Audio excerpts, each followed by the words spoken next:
Hello everyone, this is Warhawk Beyond 2040 and welcome to another edition of the Supergirl Season 6 review series.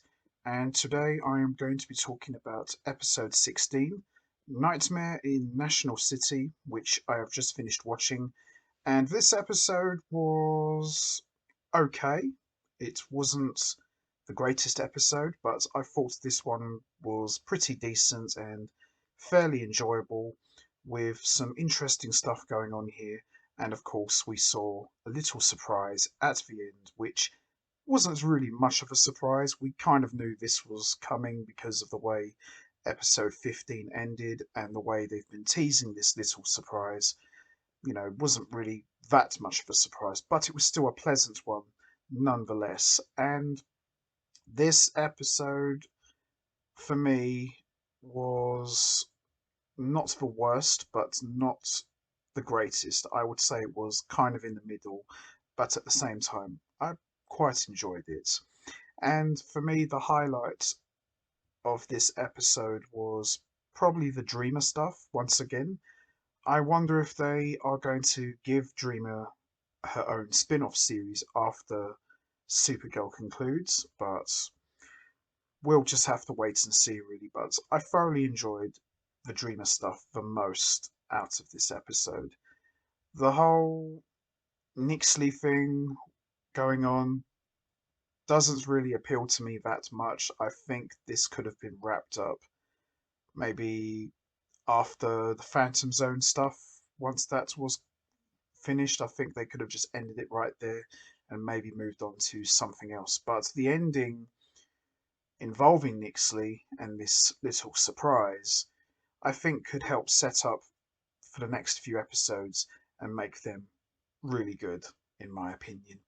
So, with that all said, let's get straight into it. Let's talk about episode 16, Nightmare in National City. So, this episode opens up with Nia and Brainy enjoying a healthy spinach pancake breakfast, and Nia tells Brainy about her sister, Maeve, who recently got into a fight with their dad and ran off with all of their mum's belongings. With all of her mum's research, Nia has had a difficult time searching for the Dream Totem. Brainy advises her to broaden her search, allowing her to receive a vision directing her towards Crippen University and a Dr. M. Reeve. She goes to the university only to discover that Dr. Reeve is actually Maeve, who changed her name after the fallout she had with her family. This leads to a very awkward family reunion, with Maeve helping Nia in her search for the Dream Totem, as she has been studying it all her life in preparation to become the Dreamer. Maeve tells Nia about how the gauntlet for the Dream Totem is really a maze, showing her a tapestry that holds instructions on getting through the maze. The two lash out at each other, but Nia reluctantly agrees to take Maeve to the Dream Realm to get her to be her guide. In the process, Nia learns that her sister has kept newspaper clippings of Nia as Dreamer, revealing Maeve still cares about her. Meanwhile, we see Nixley is enjoying her new power suit, which was sent to her at the end of episode 15 from a secret admirer, and she's surprised to learn the suit has an open connection to a supposedly future version of Nixley that guides her towards getting the Dream Totem. Nixley's other self, which is in the form of an AI, promises the real Nixley that she can still attain her dreams even without the Hope Totem. Meanwhile, back at the tower, Alex arrives with drawings that Esme made for Supergirl and all of her friends, while explaining that Kelly took their foster daughter to meet the Olsen side of the family. This adorable moment leads to Kara reflecting on how things have been quiet since her and her friends have destroyed the Hope Totem and hidden the other two in their possession.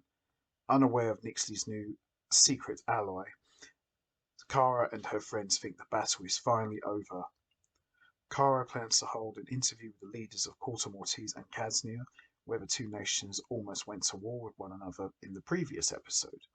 She pitches this idea to Andrea, who approves and promises to support Kara with whatever she needs, a welcome change to Andrea's usual harsh attitude. William offers his assistance as well, helping Kara prepare for the interview. Unfortunately, Super Duties call once again, and Kara rushes off to confront Nixley at the National City Dream Institute, where the imp is guided by her future self to use a dream machine to gain access to the dream realm and the dream totem. We then see Supergirl, Martian Manhunter, and Brainy try to stop her, but Nixley makes it into the dream realm and leaves behind a nasty dream monster for the friends to deal with. The creature grows to Kaiju-level size and rampages towards a nuclear power plant, being drawn to its energy. We then see Lena uses Luthorcorp satellites to create a dome that traps the beast and keeps it from reaching the nuclear plant. In the process, she and the Super Friends end up trapping civilians inside the dome, which was originally created by Lex Luthor, and helping to trap the creature, something the people of National City are not a fan of. The creature then makes itself invisible, making the hunt for it even more difficult. Meanwhile, with the Now sisters, they enter the dream realm, and Maeve's necklace, given to her by the girl's mother, acts as a key to the maze. The two enter the dream expanse, a dark space filled with pillars of light. Nixie is led there by her future self too, finding the Now sisters and following them through the maze. Nia and Maeve decipher the tapestry map and the dream totem's location. Using her powers, Nia gives the two a higher point of view and they find the dream totem. It's then that Maeve reveals her true motives for helping Nia. She wanted the dream totem for herself because she wanted to steal the dreamer's powers from her sister and become Dreamer.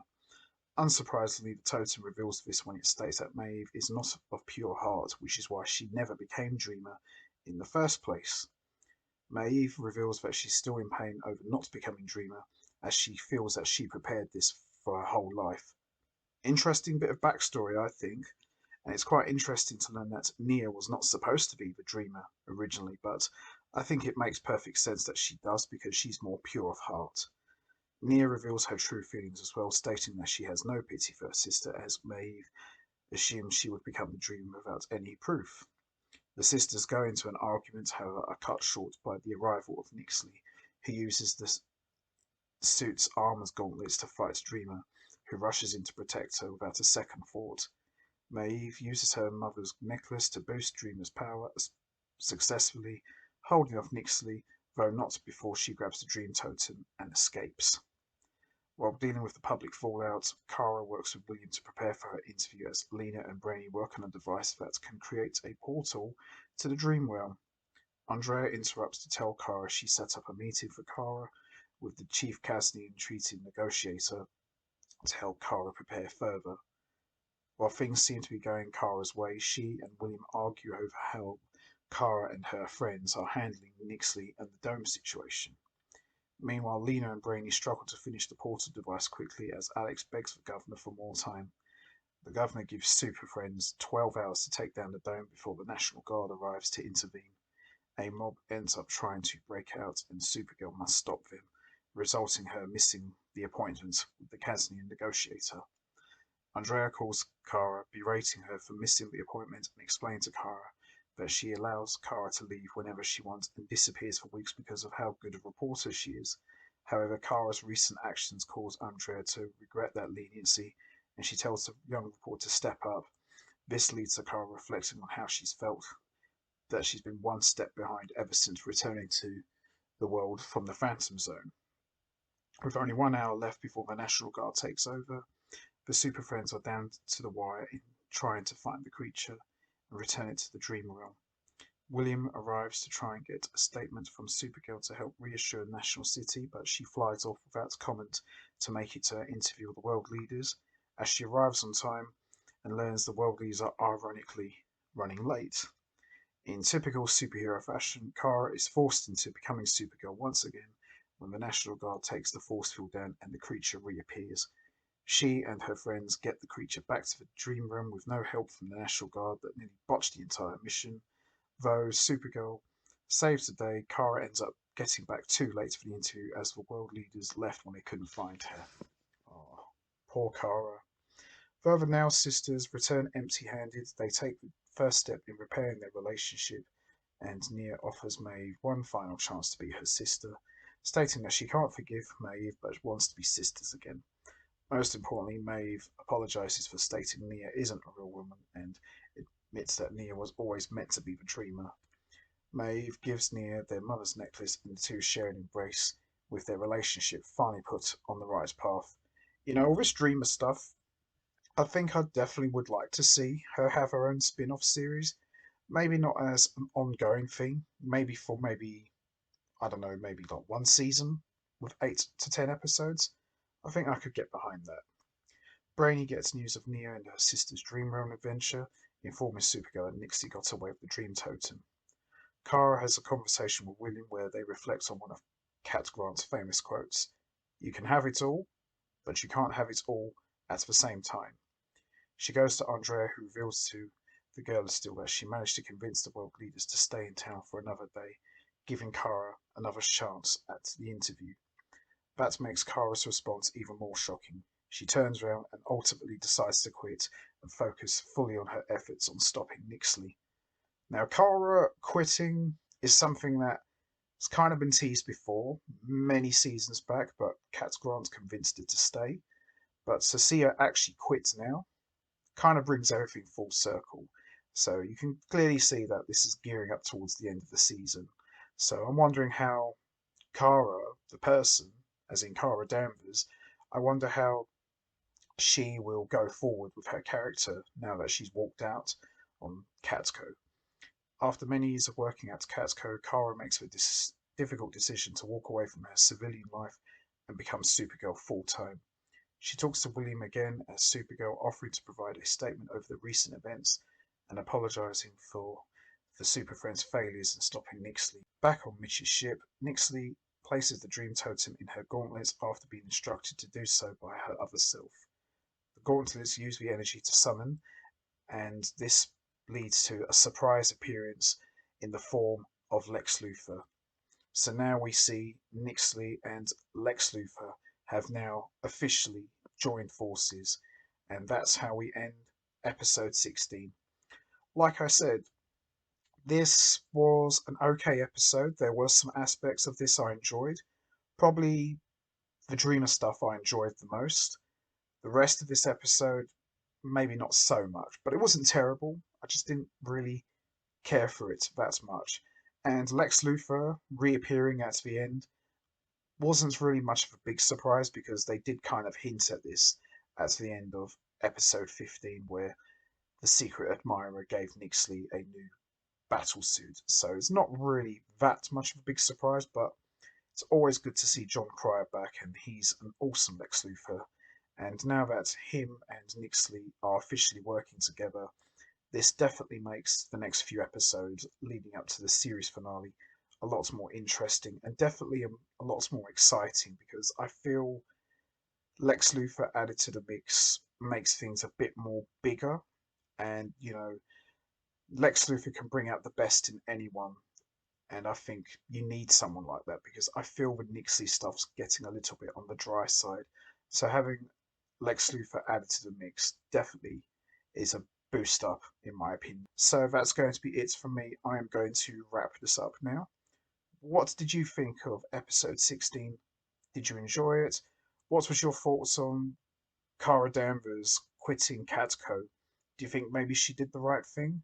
And also, now that she's going full time with her Supergirl persona, what happens with her next in her life? And also, what's your thoughts on Nixley and Lex Luthor working together?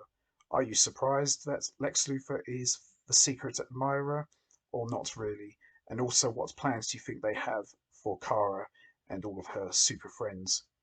You know what to do, guys. Hit the like button, hit the subscribe button, leave your thoughts and comments down below, and I will see all of you next time for another edition of the Supergirl Season 6 review series, where I am going to be talking about episode 17, which I'm very much looking forward to talking about, especially with the way this episode ended with the surprise return of Lex Luthor. So hopefully should be a good one. So until next time, take care everybody and stay safe, and once again, thanks for listening.